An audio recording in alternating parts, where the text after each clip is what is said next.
Abonnez-vous et cliquez aussi sur la petite cloche de notification pour ne rien rater de nos prochaines vidéos. N'oubliez pas de partager aussi la vidéo et de la liker. Afrique N24.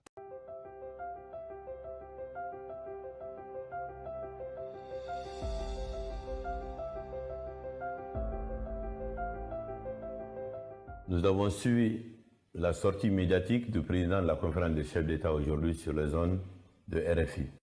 Avant tout, nous regrettons cette sortie solitaire, irresponsable et inappropriée à l'égard du peuple souverain de Guinée. Comme vous le savez tous, la fonction de président de la conférence des chefs de l'État est d'une grande exigence et ne voudrait pas que l'on estime que ce statut donne le droit de parler et de décider en lieu et place de ses pairs avant même de leur avoir consulté. Depuis son arrivée à la tête de cette institution respectable, le président Embalo s'illustre dans ses prises de position personnelles au mépris de ses homologues présidents. D'abord, le bon sens et le respect de notre sous-région voudraient que l'on s'abstienne d'organiser des sommets de la CEDEAO en dehors des terres d'Afrique de l'Ouest.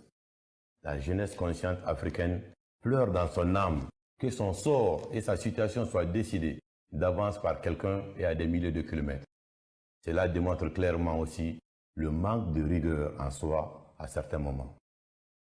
À lui entendre et à le prendre au mot, en imposant à ses pairs la tenue de ce sommet en dehors de son espace géographique, son leadership aura permis de donner l'occasion aux autres de ne pas nous prendre au sérieux, à moins que ce ne soit son objectif.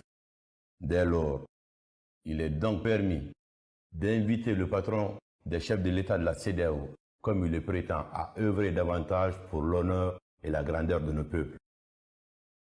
Le mensonge grossier et les propos qui s'apparentent à de l'intimidation sont de nos jours des pratiques rétrogrades qui n'honorent pas son auteur et ternissent par la même occasion l'image de marque de la CEDEAO.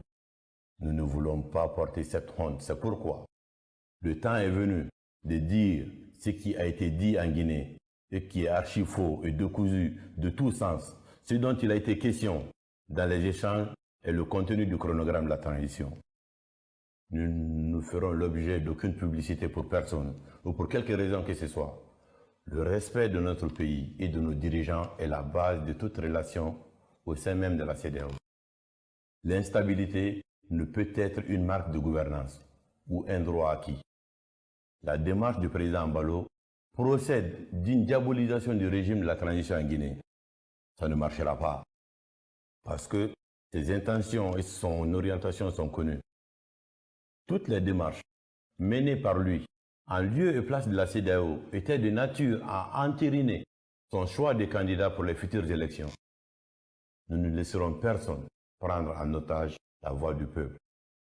Si cela nous vaut de l'acharnement, nous voulons rassurer la communauté nationale et internationale que le peuple souverain de Guinée sera au rendez-vous de l'histoire parce que nous ne reculerons pas. Nous invitons les uns et les autres à la vigilance. Une autre évidence est le fait qu'il y a une nouvelle dynamique dans nos pays qui est impulsée par une nouvelle génération de dirigeants à laquelle appartient le président Doumbouya, qui ne fera pas de civisme et n'est pas aliéné. Pour ceux qui interrogent l'histoire, on sait qu'en Guinée et partout dans le monde, le Guinéen n'aime pas le manque de respect ou un quelconque dictat. Nous avons volontairement ouvert toutes nos portes à la CEDEAO, mais nous nous résignons d'accepter que l'image souverainiste de notre si chère institution sous-régionale ne soit prise en otage par des sorties non maîtrisées et imprévisibles.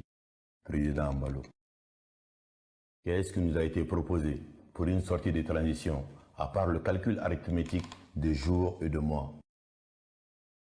La situation guinéenne n'est-elle pas la résultante de l'inaction et du mutisme de la CEDEAO dans l'accompagnement de faits dans la violation de la Constitution?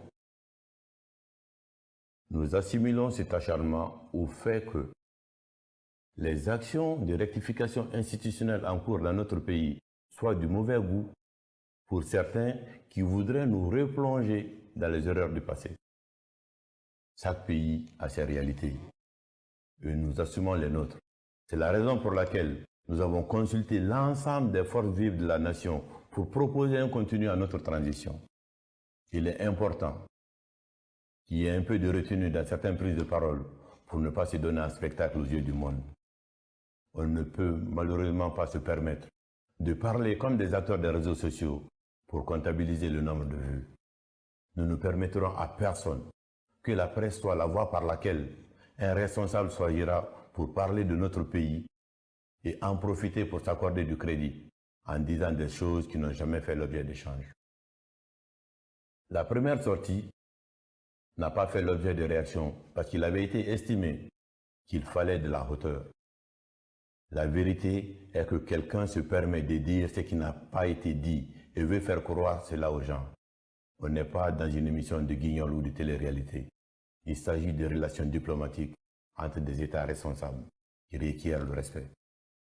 Au sujet des sanctions pré-proclamées, nous répondons que ce n'est pas une surprise venant du président Mbalo.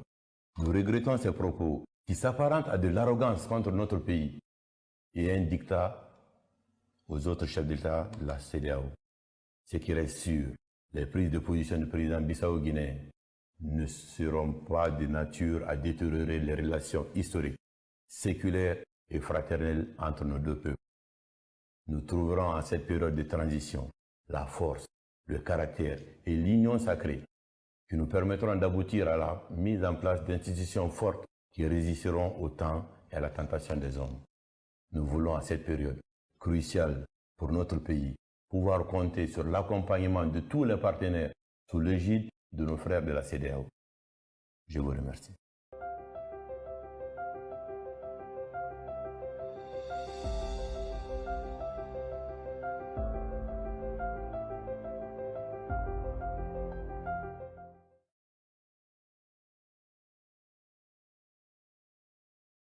Likez la vidéo si ce n'est pas déjà fait. Laissez aussi votre point de vue en commentaire.